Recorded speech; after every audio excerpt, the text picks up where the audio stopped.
March 26, 1885. Here at Duck Lake, the smoldering discontent in the Canadian Northwest had finally erupted into volleys of gunfire. And the next day, all of settled Canada was stunned by the news. The Métis and the Indians had risen under the leadership of Louis Riel. The Saskatchewan Rebellion had begun.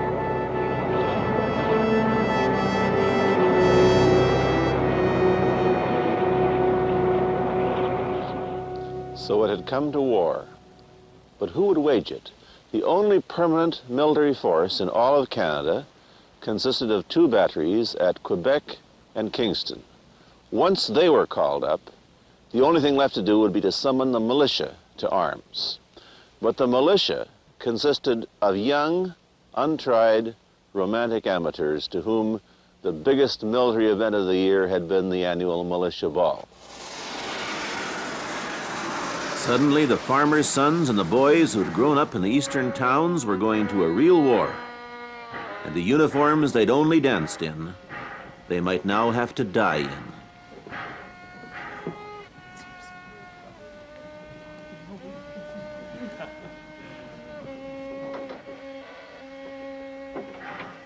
Here he comes. At last.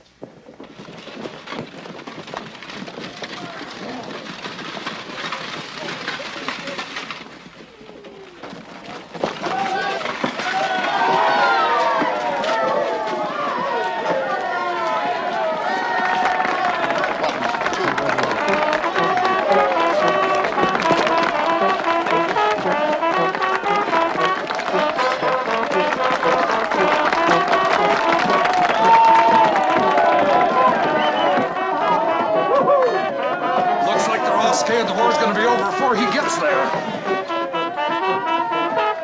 Come on, Johnny, you're late. You're gonna need all your hands and feet for waving with. Thanks. All aboard. Bye, Mom. I'll be okay. Thanks. Bye, Dad. Bye, son. Bye.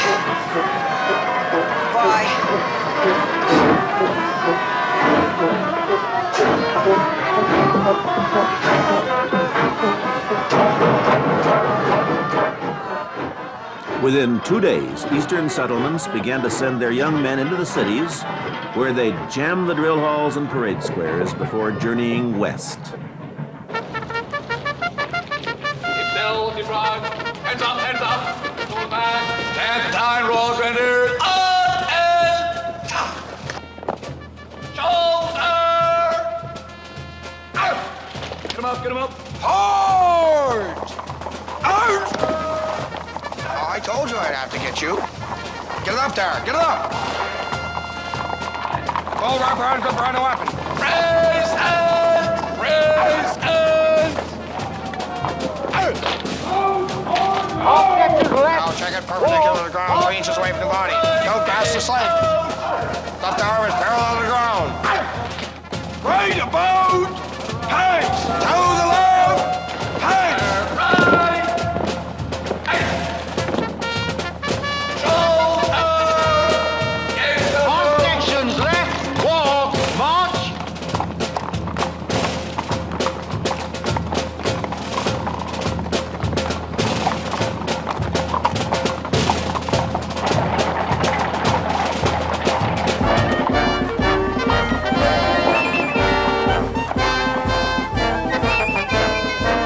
Toronto, Monday morning, March 30th, as depicted in 1885 by the Canadian Illustrated War News. The first contingent of troops to leave for the West marched to Union Station. It was the nation's first war and the first major test of the unfinished, debt-ridden Canadian Pacific Railway.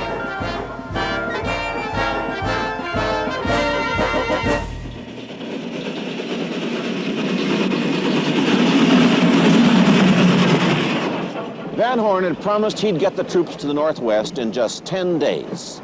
Now, how could the government refuse to help a railroad that sped the soldiers out to the prairies, caught the Métis unaware, and crushed a prairie revolution?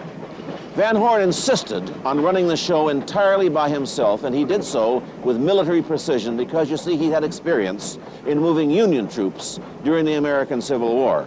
And so he made sure the troops traveled with lots of food, that the cavalry horses were well provided for, and that goods donated to the troops by the public would be carried free of charge.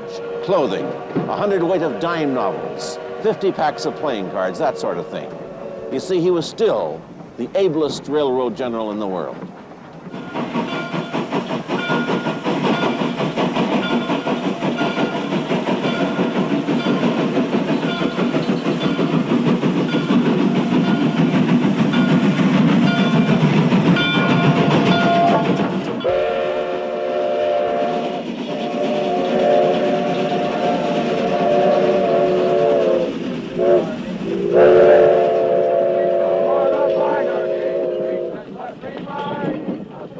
There was one thing that nobody could forget, least of all Van Horn as the general manager of the railway. Somehow the troops would have to cross almost 100 miles of frozen wilderness where tracks had still not been laid. There were 4 of these gaps in the line across the Shield. The first began at Dog Lake, a construction camp not far from the present site of White River, Ontario, known as the coldest spot in Canada. So the men of the Royal Grenadiers got off the train to sample the Sullen feast that Van Horn had arranged for them and to spend their last night of comfort for days to come. Cross up! Come and get it! Then ask for stampede! All right then, stew, salmon, lobster, peaches and pie and cake and coffee. Help yourselves then. Is this lobster? Yeah, I ate one once. It's good. Come on, leave some for the officers then, eh? Why?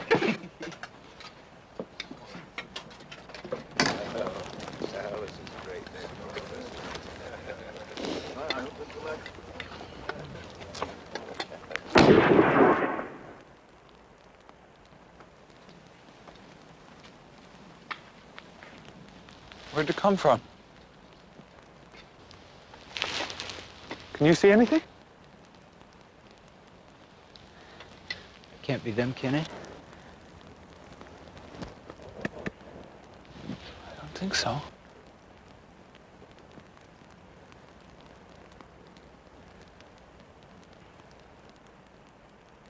I thought there was a long way to go yet. I'm gonna bring some bandages! What's happened? One of our men has shot his own foot, sir! Oh, great! Harrison, fetch your bandages up here! How many men does Real have? How many? I don't know. More than us? I don't know. Anyway, Riel can wait till I finish my supper. Let's hope somebody tells Riel that.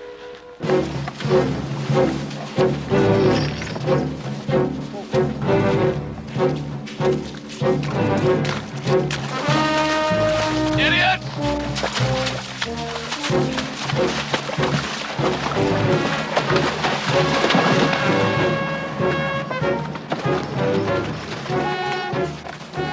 Before the men could board their next train, they had to take a 40-mile sleigh ride over the rough, unfinished roadbed of the CPR, and for most of them, this was a 9-hour nightmare of snow and slush and an unrelenting freezing cold.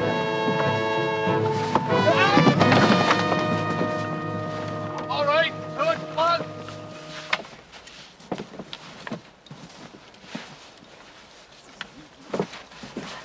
Let's go! Ready, heave! Up, up, okay, up!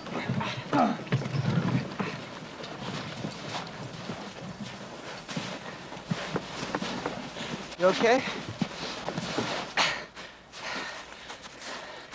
think I'm gonna walk for a while. What's the matter? You scared? My feet are gone numb, that's all. Like I'll walk if he wants to. Okay, I'll walk with you. Got your snowshoes? Let's go.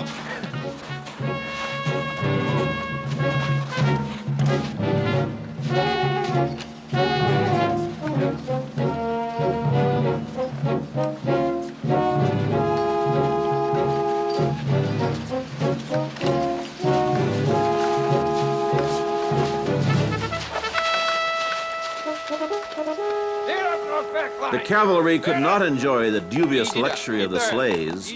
They were forced to strike off on foot across the 40 miles. It had been bad enough getting the horses on and off the boxcars.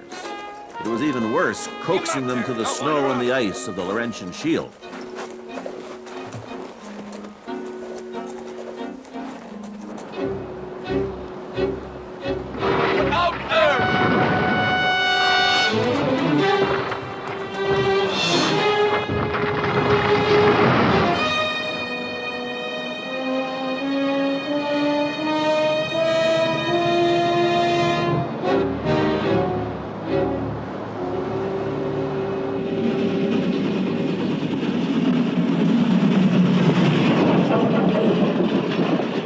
Once the tracks resumed, there were trains, but practically nothing in the way of comfort.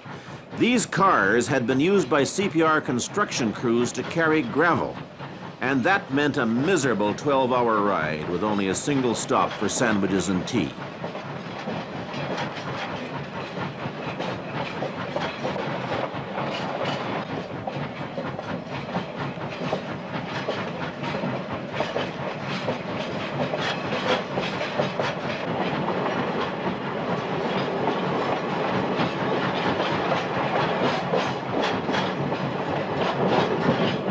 Eventually, they reached Port Monroe, where they faced the greatest challenge yet on the barren north shore of the frozen Lake Superior.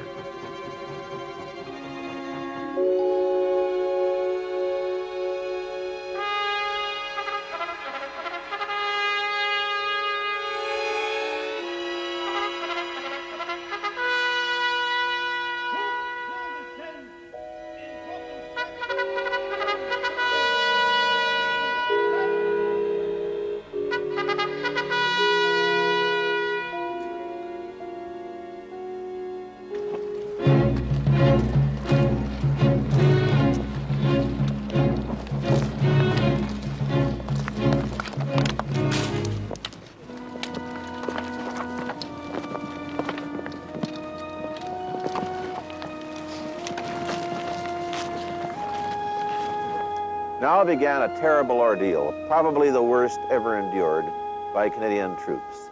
This is the sort of thing the men saw when they got off those open cars. It had been an extraordinarily cold winter, and Superior was frozen solid. There were only enough sleighs to handle the baggage and supplies. That meant that the men would have to try to negotiate 20 miles of glare lake ice. They set off from a point in the distance there, and they came right past where I'm standing to a point behind there where the rails began again. When they began, after a few hours' sleep, they were singing. But that joy was not to last.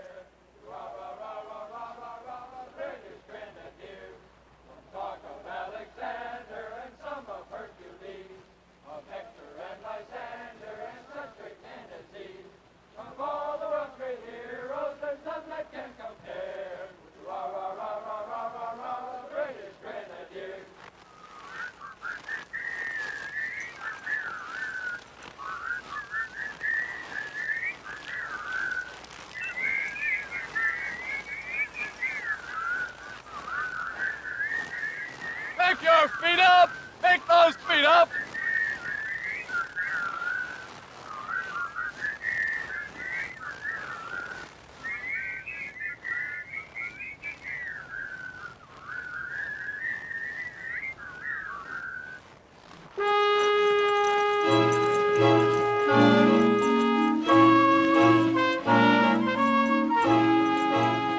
The Governor General's Horse Guard faced a grueling prospect. In order to avoid the problems of loading and unloading their animals, they would skip the next short section of rails. Bishop! That meant a march of 35 miles across open ice and over snow-covered islands, much of the distance unmarked by the tracks of the plodding foot soldiers.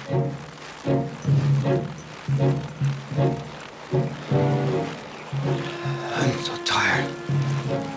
Father.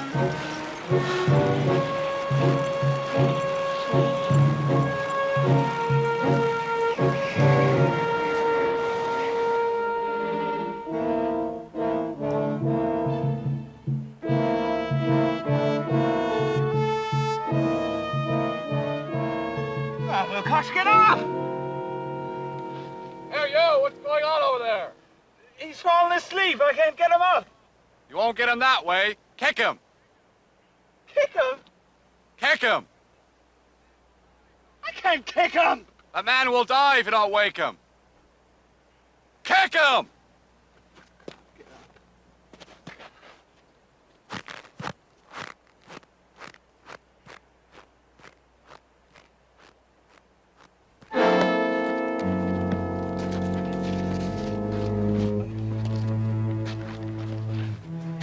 After those first few hours, the men were strung out for 7 miles across the lake, and the trek had begun to take its casualties: frostbite and snow blindness from the cruel winds and glaring sun on the open ice.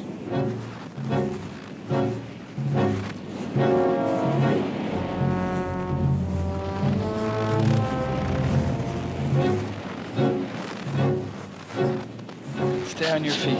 That'll keep you going. All right. Start walking. Come on. Walk. Walk. Listen, you want me to kick you again? No, sir. Move your arse.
I couldn't kick him anymore.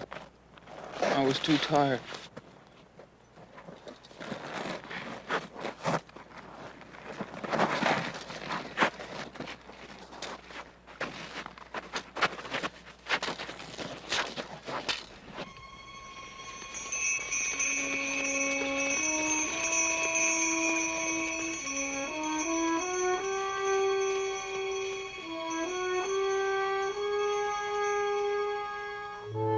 Miraculously, they all got through.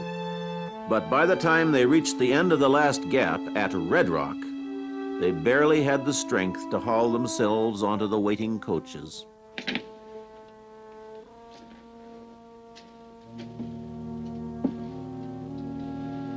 Carter. Carter. Oh, yeah. Now that I've died, you want to get up and talk. Do you think? Once we get there, how long do you think it'll last? What? The war. All I know is I hope it lasts till spring. That way, if we have to walk home, at least we can pick a few flowers.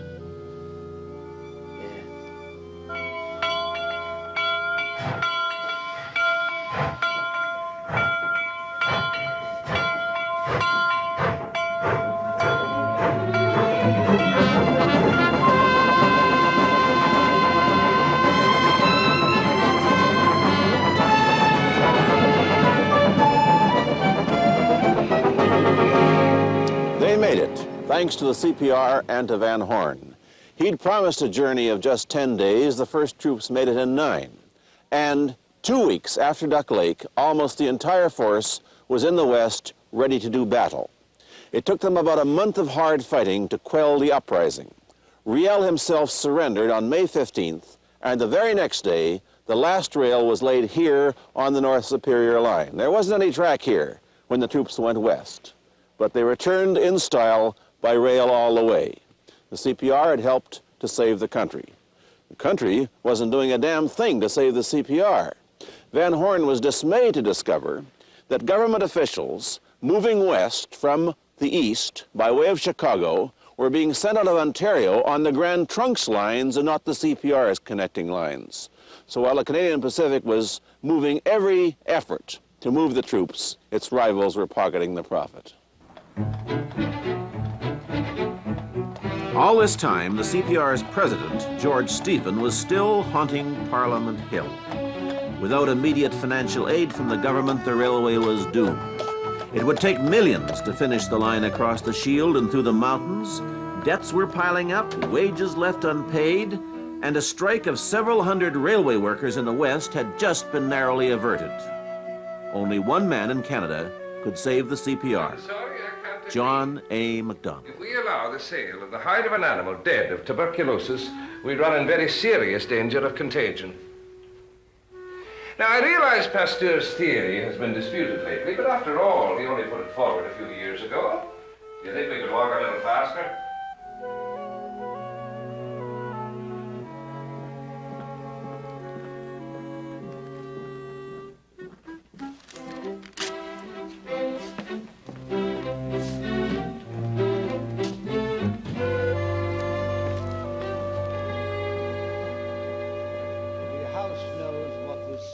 Paper is, what the discharge of our duties necessarily is. It has always been recognized as reasonable that the government should, at any rate the day before they propose to bring in an important measure, intimate their intention to the House.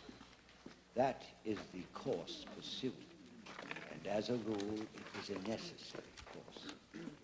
On this occasion, however, the honourable gentleman did not leave the information which was essential in order that the answer might be given.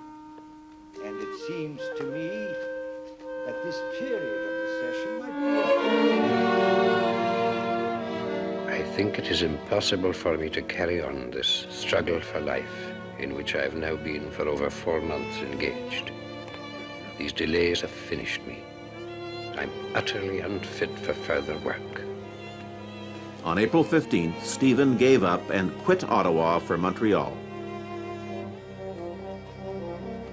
Thomas, there's a telegram to be sent to Mr. Stephen. Make sure that it's put into code. Have no means of paying wages. Pay car can't be sent out. And unless we get immediate relief, we must stop. Please inform Premier and Finance Minister. Do not be surprised or blame me if an immediate and serious catastrophe occurs. That blunt message from Van Horn rekindled all the pride and passion that had driven George Stephen through his darkest months. And so he renewed his assault on Ottawa. There was still a chance that the CPR might at last be rescued.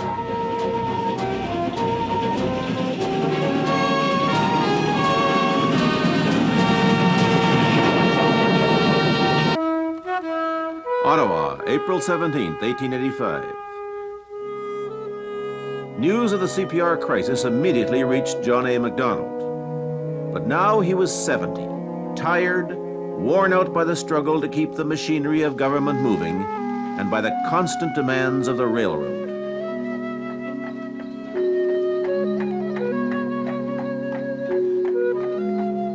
All along, the Pacific Railway had been his dream, but his policy of delayed decisions had backfired. It had plunged the country into rebellion, and it had helped bring the CPR to the brink of ruin, and now, whatever he did, John A. was inviting trouble.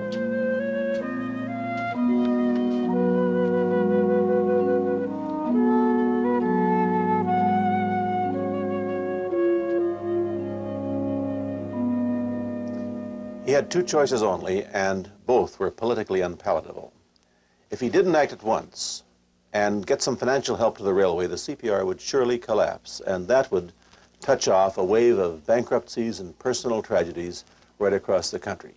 On the other hand, if he tried to present another relief bill to the House of Commons, he was faced with political disaster. MacDonald didn't have to look in Hansard to recall the bitterness, indeed the viciousness, of the debate over the bill in 1884. And he had Edward Blake against him. Blake, who always had the facts and always had the figures at his very fingertips. While the other members of Parliament were over there at the Russell House swilling down the brandies and sodas, old Blake was up here in the parliamentary library swatting away. And MacDonald couldn't afford to give him any more ammunition. And yet a decision had to be made about the railroad. It couldn't be put off any longer. Most members of the Tory caucus firmly believed that the government should move to take over the Pacific Railway. But MacDonald could see that if the CPR failed, it would mean the end of his Tory government, especially with a conflict raging in the Northwest. This insurrection is a bad business, gentlemen, but we must face it as best we can.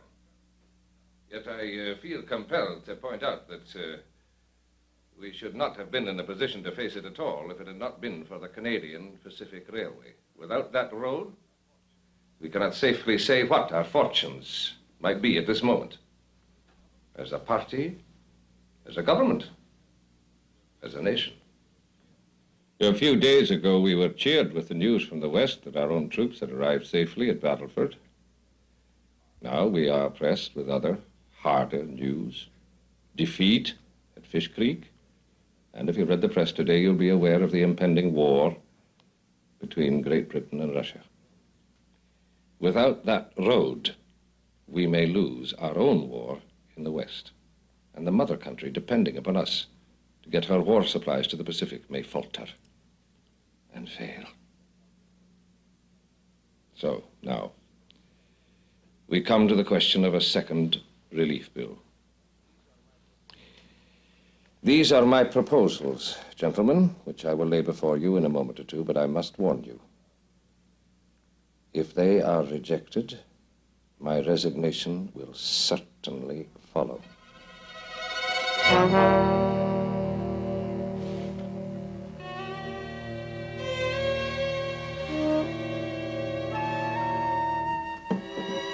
That threat had worked before, and now it worked again. The party, with no very good grace, swallowed the pill, and the next day MacDonald could give the House notice of another relief bill to help the CPR. The Bank of Montreal had already refused his private request to advance money to the railway, but on the strength of the coming bill, they would now issue a loan of $750,000. But that money would be swallowed up by construction costs in a matter of weeks. By now, the company was 2 months behind in paying wages, and all along the line, grumblings are heard, mingled with reports of real privation.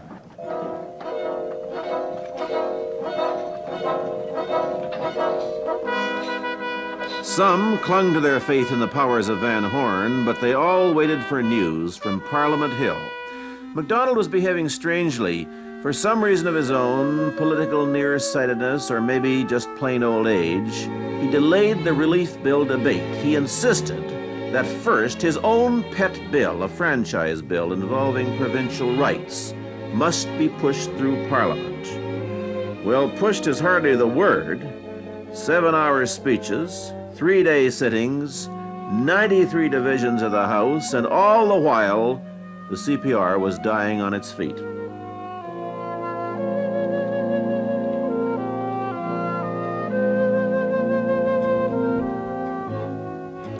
Finally, MacDonald went to the Privy Council with a daring request. It brought Donald Smith, along with Stephen and Van Horn, to wait impatiently in the Council's antechamber, trying to hear the outcome. The Prime Minister had reluctantly asked the Bank of Montreal to make another loan to the CPR. And now he was trying to persuade the Privy Council to guarantee repayment of that loan. In effect, to gamble that the relief bill would eventually be passed by Parliament. You know better than to offer me that.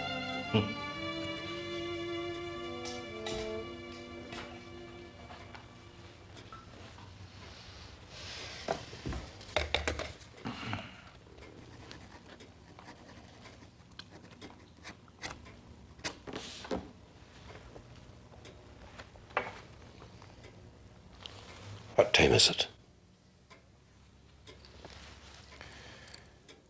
It's 2:01.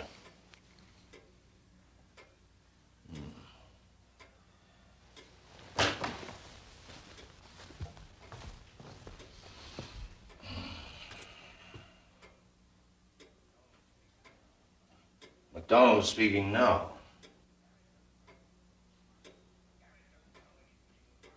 Damn it, doesn't sound like he's pushing them hard enough.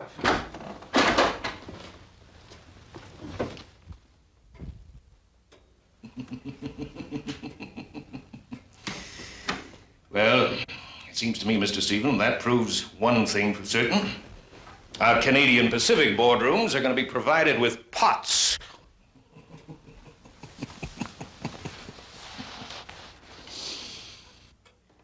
Many's the time I've thought the end of this affair was at hand.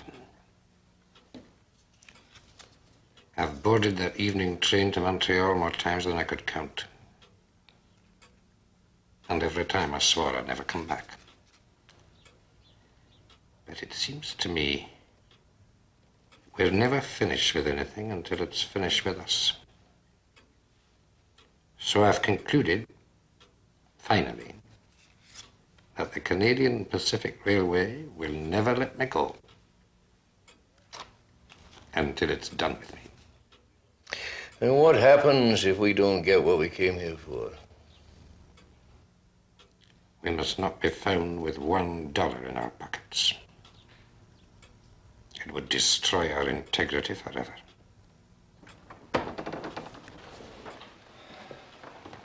Gentlemen, I must return to them at once. The government is prepared to back the Bank of Montreal to the required penny. Here is your piece of paper.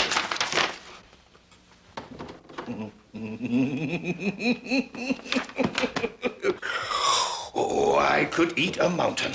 I could swallow an ocean. Hell, if I had a pin, I'd burst just looking at it. Make that 3. Well done, Sir John.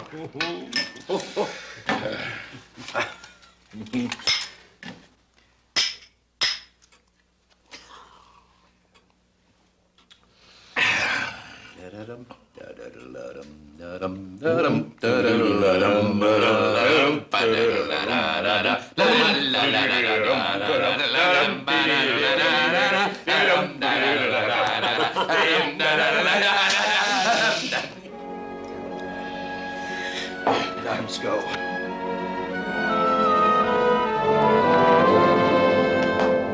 This is to Assistant General Manager Thomas Shaughnessy. Clear all the wires. Ready? Privy Council ratifies loan through Bank of Montreal. All requirements met. No. That's not the way you spell Shaughnessy, S-H-A-U-G-H-N-E-S-S. Oh, here, never mind. Move over. Oh, don't look so glum, my friend. We're back in business now. We are in the money.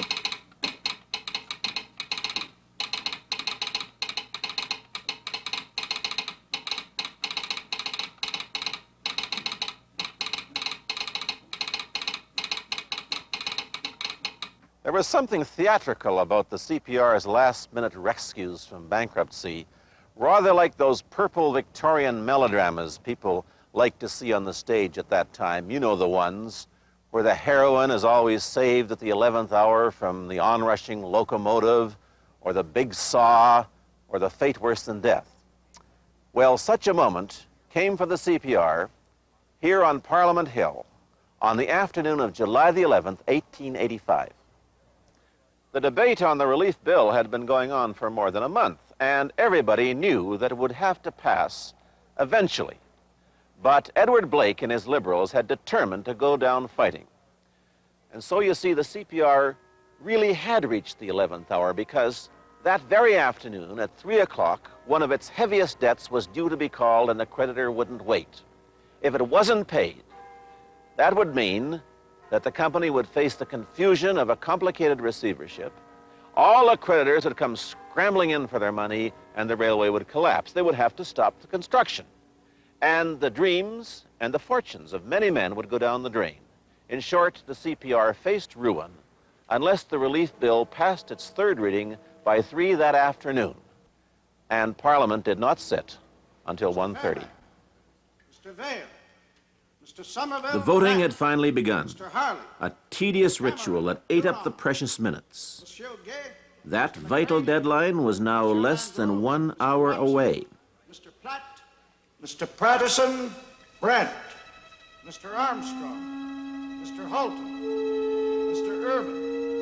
Monsieur Langlais. Mr. Springer, Mr. Fro, Monsieur Bourassa, Mr. Weldon, Mr. Gunn, Mr. Casey, Mr. Fisher, Monsieur Geoffrion, Mr. Wilson, Mr. Gilmore.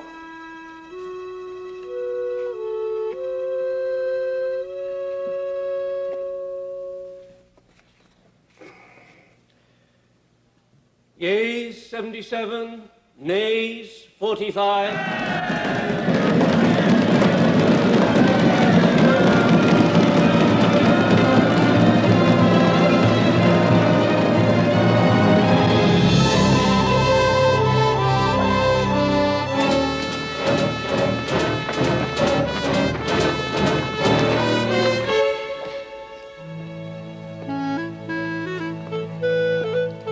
Good morning, gentlemen. Good morning. Before we begin our agenda, I'm able to inform you I've just received a cablegram from England, informing me that the English firm of Baring Brothers have almost certainly agreed to take up the new issue of our bonds at a satisfactory rate. Very good. This goes to W.C. Van Horn. 129 miles of track will end 2 miles west of North Fork Eagle River. By fall, the construction pushing inland from the Fraser Canyon had reached the west side of Eagle Pass. The contractor in charge was Andrew Onderdonk, the suave American who had managed to overcome the engineering impossibilities of the Fraser.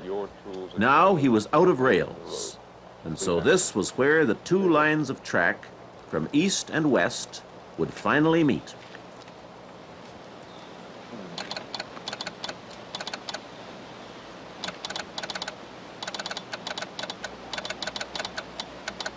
Sign it AO. Last rail laid today, 2 miles west of North Fork Eagle River. At Van Horn's insistence, the station where the lines met would be called Cregallachie, after the battle cry of the Scottish clan that had produced George Stephen and Donald Smith. In October, it was clear that the whole road would be finished by the first snow. Construction from the east narrowed the final gap, and gradually the size of the operation began to dwindle. And then, on the afternoon of November 6, 1885, the last construction train departed for Eagle Pass.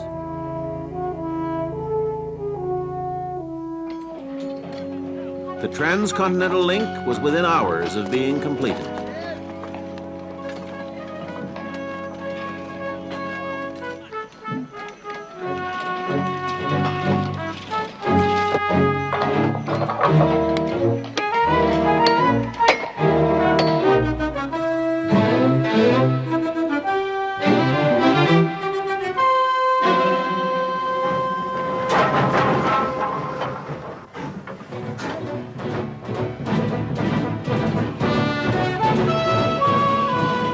By then, a train from Montreal was already on its way, speeding over the hard-won line of steel that finally stretched westward, bringing Van Horn and a handful of dignitaries to Cregallachie, to the driving of the last spike of the CPR.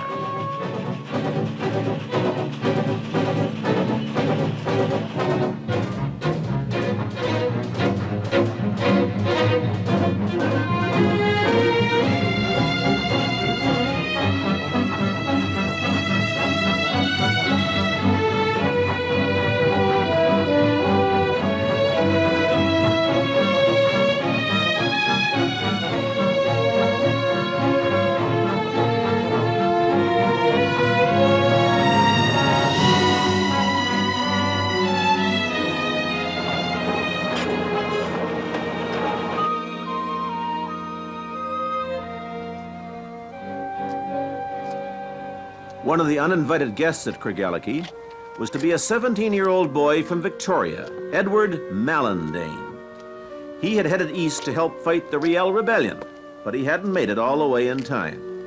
Now he was determined not to miss the crowning moment of the Pacific Railway.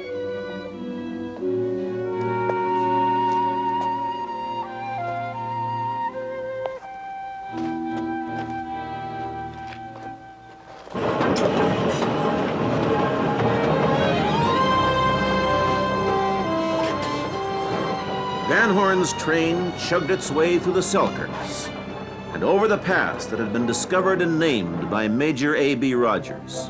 Now, boy, did you lay a wager on this? Yes, Major. We did. And we had a winner, too.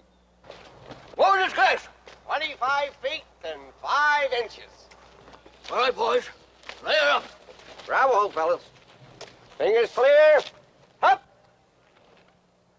25 feet, 5 inches.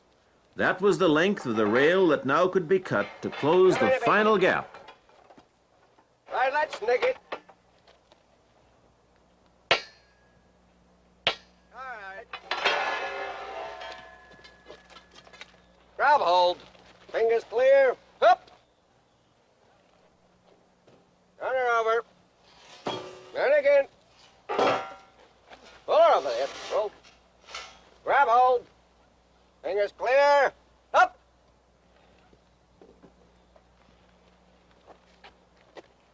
All right, Major. Let's see what you're made of.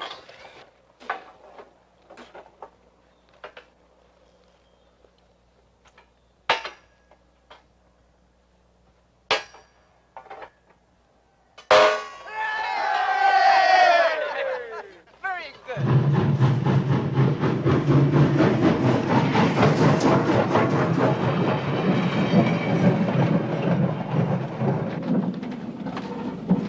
The engineer has sent word that we shall be arriving in 15 minutes, Mr. Van Horn.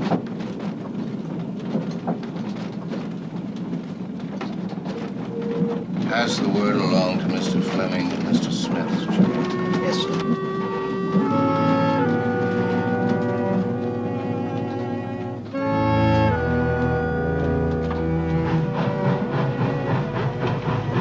To the east, to the west, to the east, to the west, to the east, to the west, to the east, to the west, to the east, to the west, to the east, to the west, to the east, to the west, to the east, to the west, to the east. Hello!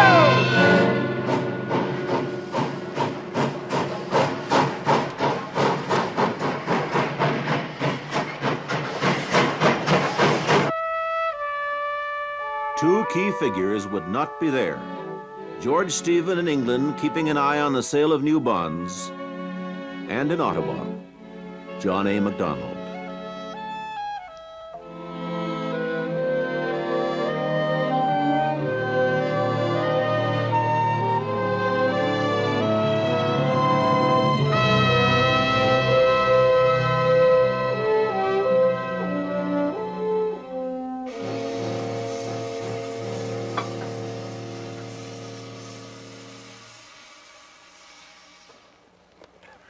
In just a few minutes, a Winnipeg photographer named Ross would take the most famous photograph in Canadian history, the driving of the last spike on the CPR. Not a gold spike or a silver one, but as Van Horn had decreed, one of plain, serviceable iron.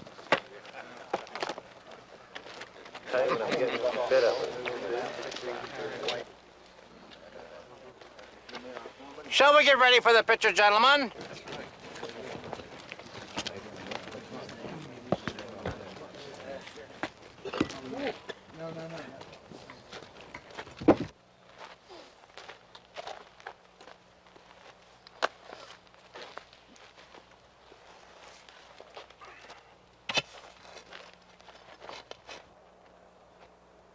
At the last minute, young Edward Mallandane pushed forward to be part of that picture.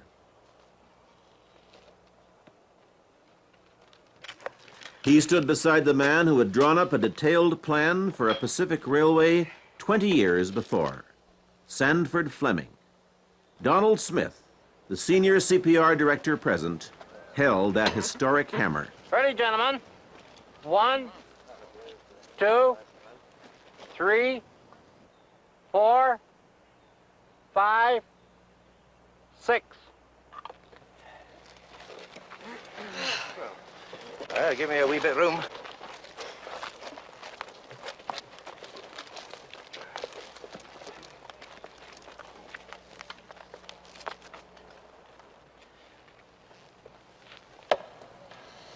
Huh?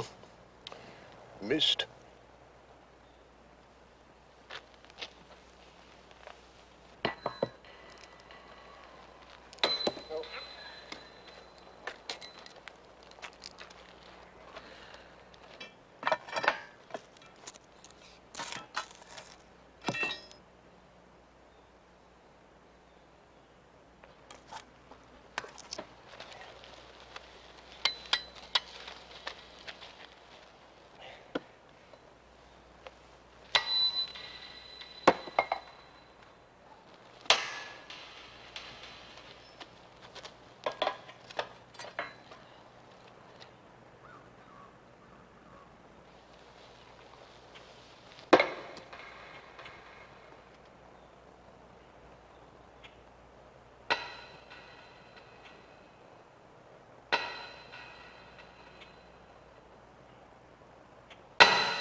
All I can say is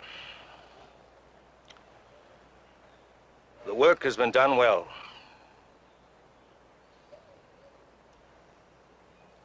In every way.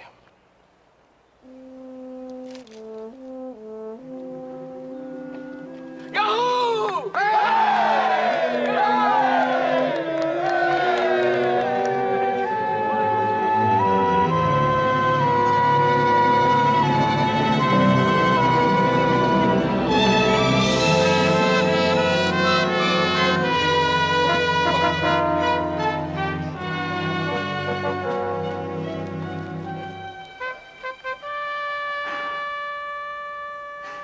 The simple little ceremony was over. The moment that so many Canadians had thought would never come. John A. Macdonald's national dream was realized at last. With the help of all those nameless navvies, the unknown soldiers, in Van Horn's army of 30,000. Together they had managed to complete the impossible railway and join the nation from sea to sea.